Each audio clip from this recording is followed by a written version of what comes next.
So I've just had one of my monthly performance and accountability meetings with the Chief Constable and the Deputy Chief Constable, and some of the topics we've covered particularly were around the Inspectorate and their recent reviews and inspections that they've done. We're going to be delving in more detail next month around the recent Peel assessment of the force. But what I did look at was the Baroness Casey review that was published on the 21st of March, and that looked at the standards and behaviour and the internal culture of the Met Police. But there were a lot of recommendations in that review that are very pertinent to all police forces. And I was asking particularly this month of the Chief, kind of what have you done inside Sussex to actually address some of those issues that have been raised? And we talked about the increase in the anti-corruption teams so that they can be a bit more proactive in this space. We discussed the vetting. So all police officers and staff are having to be vetted, re-vetted at the moment. So they're washing all of their data through the Police National Database. That's 5,500 officers and staff, so it's a big job to do. And I wanted to kind of find out about the progress, where that was, and that's on track at the moment. And then the Deputy talked about how internal behaviours can be reported via the anonymous reporting line, but also staff and officers are feeling more empowered to come forwards and call out any bad behaviours. They've also reintroduced, I found quite interesting, they've reintroduced random drug testing, particularly in those departments that were highlighted in the Casey review, so firearms and so on.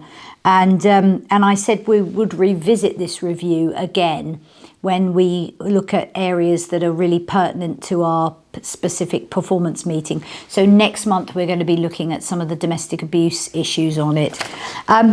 We talked about burglary because that really matters to local people, and we learned that the next month the Home Office are going to be reclassifying burglaries. So you either have a residential burglary of your home, you can have a residential burglary of a building that's connected to your home. So, for example, your sort of shed type of thing. Or you'll have a business or community burglary, which is where it's your business or it's a garage or a community space. And we learned that in Sussex, despite everything, which is positive, we are in the 8th lowest of police forces as risk of burglary. So we are in a safe county. But that said, we looked at the very, very low solved rates, and they aren't good. But both the Chief and the Deputy agreed that there's a huge amount of work to be done here. But what I was heartened to see was that they've put in a new target operating model on how they deal with burglaries, and they've been testing that in Brighton and Hove. And actually, since its establishment, we've started to see an uptick in the solved crimes in Brighton and Hove. And they're about to roll this model out across the other two, the East and West Sussex divisions. So I think we'll be revisiting this in about 3 or 4 months' time, just to make sure that those solved rates are going up. And then, there were a few other topics, but another one I think probably worth just briefly mentioning is the firearms licensing. I wanted to know how quickly they turn around new applications, how many new firearms have been issued, how many firearms and shotgun holders we have across the force. In Sussex, we've got approximately 6,000 firearms holders, and just under 18,000 shotgun holders. But that number is 15% down from last year.